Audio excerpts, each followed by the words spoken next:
Shalom, selamat pagi, salam sejahtera buat kita semua.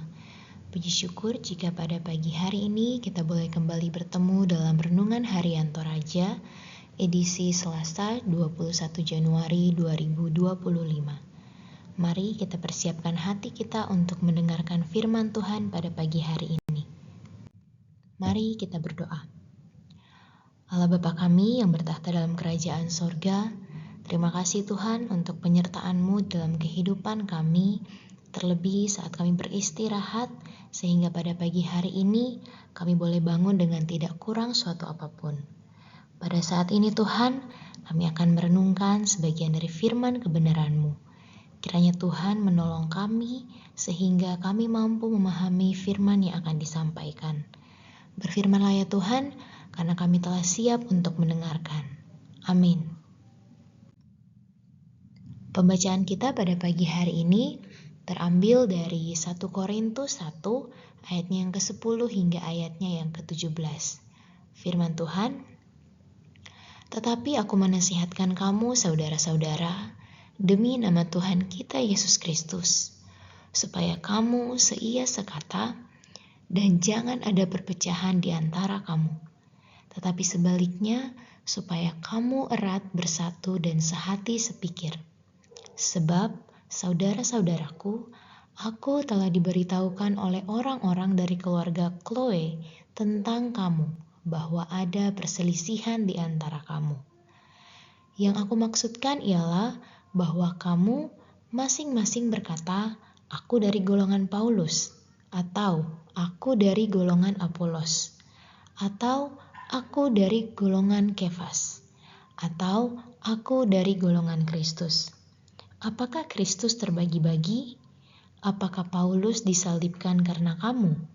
Atau apakah kamu dibaptis dalam nama Paulus? Aku mengucap syukur bahwa tidak ada seorang pun juga di antara kamu yang aku baptis selain Krispus dan Gaius, sehingga tidak ada orang yang dapat mengatakan bahwa kamu dibaptis dalam namaku. Juga keluarga Stefanas, aku yang membaptisnya.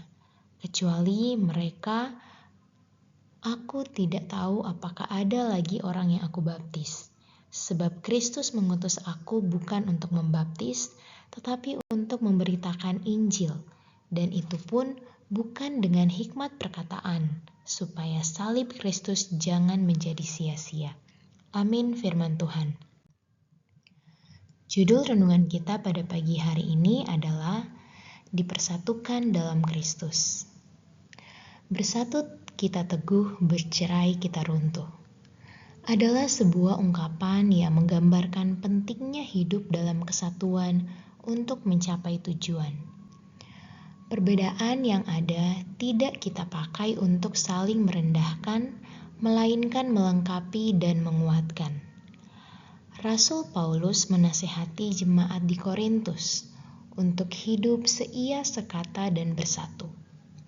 Nasihat ini ditegaskan ketika terjadi perpecahan dalam jemaat pada saat itu. Perpecahan itu terjadi karena adanya sikap saling mengklaim rasul-rasul tertentu sebagai pemimpin yang paling benar. Ada yang menyebut dirinya golongan Paulus, yang lain golongan Apolos dan golongan Kefas. Paulus memperingatkan orang-orang di Korintus bahwa Yesuslah satu-satunya yang harus menjadi pusat iman mereka. Yang disalibkan adalah Yesus, bukan Paulus atau yang lainnya. Lagi pula, ia membaptis orang bukan dalam namanya, melainkan dalam nama Yesus. Sebagai umat yang telah menerima penebusan di dalam Kristus, kita pun diingatkan untuk hidup seia sekata dan bersatu dalam Kristus. Kesatuan hidup dalam Kristus bukan berarti kita hidup tanpa sekata dan bersatu dalam Kristus. Kesatuan dalam hidup dalam Kristus bukan berarti kita hidup tanpa perbedaan atau harus selalu seragam. Akan tetapi, setiap perbedaan disatukan untuk membangun kehidupan bersama. Diumpamakan seperti kelompok paduan suara yang memadukan suara yang berbeda-beda, yakni sopran, alto, tenor, dan bass, menjadi sesuatu yang justru kedengaran indah. Maka demikianlah seharusnya kehidupan bersama dipandang sebagai kesempatan untuk saling melengkapi demi kemuliaan Kristus. Dengan demikian, kita diminta untuk tidak menganggap diri lebih tinggi, lebih benar, lebih penting dari yang lain, melainkan hidup bersatu dan sehati sepikir. Yesus Kristuslah yang menjadi pusat iman dan tujuan persekutuan kita. Ibarat seperti tubuh, kita adalah anggota-anggotanya, dan Kristus sebagai kepala tubuh. Firman Tuhan mengatakan, kamu semua adalah tubuh Kristus dan kamu masing-masing adalah anggotanya. 1 Korintus 12 ayat 27. Amin firman Tuhan. Mari kita bersatu di dalam doa. Tuhan, terima kasih untuk firman-Mu pada pagi hari ini yang kembali mengingatkan kami untuk senantiasa hidup sehati dan sepikir di dalam jemaat-Mu. Biarlah Tuhan di tengah-tengah banyaknya perbedaan kami boleh terus mengarah kepada iman kami, yaitu Yesus Kristus sebagai kepala. Biarlah kami boleh saling rendah hati di dalam kami menjalankan tugas dan tanggung jawab kami, bahkan di dalam kami hidup sebagai suatu komunitas orang-orang percaya. Tuhan, kami mau berdoa untuk setiap hal yang akan kami kerjakan hari ini.